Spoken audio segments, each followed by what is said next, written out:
안녕하세요. 치매 예방 언니예요. 자, 오늘은 두 번째 시간으로 우리가 치매 예방을 어떤 영역에서 할 수 있는지 살펴보기로 하겠습니다. 지난 시간에 치매 원인이 유전, 생활습관 잘못된 거, 그 다음에 유해물질 이렇게 살펴봤죠.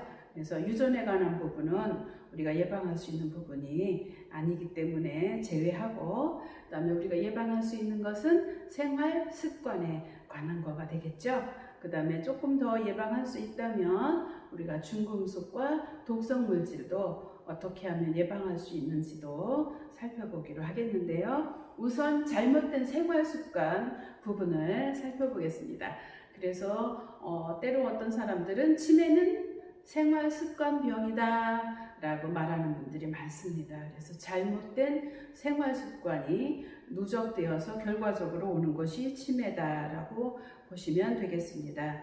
자, 그러면 우리가 잘못된 생활 습관은 어떤 부분이 있는지 그 중요도에 따라서 제가 7가지로 나눠봤어요. 우선 우리가 먹는 것, 식습관, 여기에는 물을 포함합니다. 가장 기본되는 것이 물이죠. 그래서 탈레스는 그리스 철학자 탈레스는 만물의 근원은 물이다 라고 외쳤는데요. 그분의 말씀에 100% 동감합니다. 그래서 식습관이 굉장히 중요하고요. 그 다음에 우리가 잠을 어떻게 양질의 잠을 자느냐, 왜냐하면 자는 동안 우리 뇌 속에 있는 나쁜 독성 단백질이 청소가 되기 때문에 잠을 잘 자는 것도 굉장히 중요한데 우리가 그동안 이 부분에 대해서 매우 소홀히 한 부분도 없지 않아 있는 것 같습니다. 그 다음 세 번째가 담배. 담배는 굉장히 치명적으로 좋지 않은 영향을 끼치고 있고요. 또 더군다나 술은 알코올성 치매에 아주 큰 영향이 있기 때문에 이 술과 담배의 문제도 우리가 한번 짚고 넘어가야 될 것 같습니다. 그 다음에 우리가 대뇌 활동을 어떻게 하느냐. 그래서 학교 다닐 때만 공부하고 학교 졸업한 이후에는 우리가 책을 손에 들지 않는다든지 공부하는 걸 멈춘다든지 이러면 우리 뇌에 좋지 않은 영향이 있는 것 같습니다. 그래서 앞으로는 우리가 내 뇌를 어떻게 많이 사용할 수 있는지에 대해서도 같이 공부해 보도록 하고요. 그 다음에 뭐니 해도 중요한 거 운동이 되겠죠. 많은 사람들이 운동 하는데 사실은 잘 안 되는 것이 운동인데, 그래서 운동에 어떤 영향을 끼치는지도 알아보겠고요. 또 현대인의 모든 질병의 근원이 되고 있는 스트레스에 대해서도 우리가 어떻게 관리해야 할지 공부하겠습니다. 그 다음에 7번째, 치매의 원인이 될 거라고는 미처 생각하지 못했는데 공부하다 보니까 이것도 큰 영향이 있다는 것을 알게 됐습니다. 뇌를 다친다든지 기절한다든지 또 뇌에 충격을 주는 심한 운동을 한다든지 하는 것들이 결과적으로 나이가 들면 많은 영향을 끼친다는 사실을 알게 됐습니다. 그 중에서 우리가 생활 속에서 음식이나 조리기구 이런 것들을 통해서 또 화장품 이런 걸 통해서 우리가 내 몸속에 들어갈 수 있는 중금속, 그 다음에 독성 물질 이런 것들도 우리가 그동안 너무 가볍게 생각하고 살아왔다는 생각이 듭니다. 그래서 앞으로는 이런 부분을 어떻게 우리가 예방해야 할지 공부해야 합니다. 자, 그래서 가장 중요한 것은 대뇌 활동인데요. 내 뇌를 얼마나 자주 많이 쓰느냐에 따라서 내 뇌세포가 활성화돼서 내 뇌에 많은 시냅스들이 활성화돼서 활발하게 움직이게 된다고 그래요. 그런데 사실 학교 다닐 때는 억지로라도 공부를 하는데 학교 졸업한 후에는 공부를 잘 안 하잖아요. 그래서 이런 뇌에 자극을 주는 일이 별로 없어서 뇌가 점점 쇠퇴해져 가는 그런 일이 벌어지고 있습니다.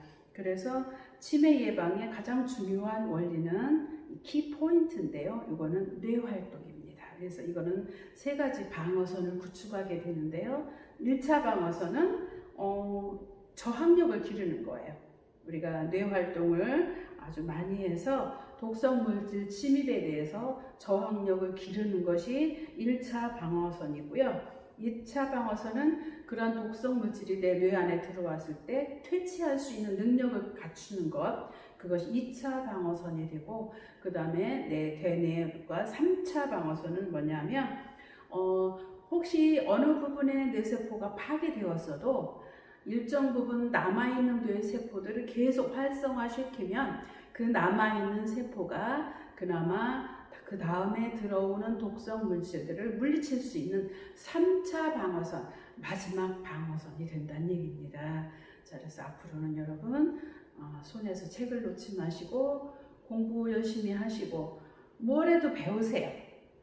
제가 보니까 초등학교 앞에 가면 배울 게 너무너무 많아요. 저는 2년째 초등학교 앞에 가서 유치원 초등학교 아이들하고 같이 붓글씨를 쓰고 있습니다. 얼마나 좋은지 몰라요.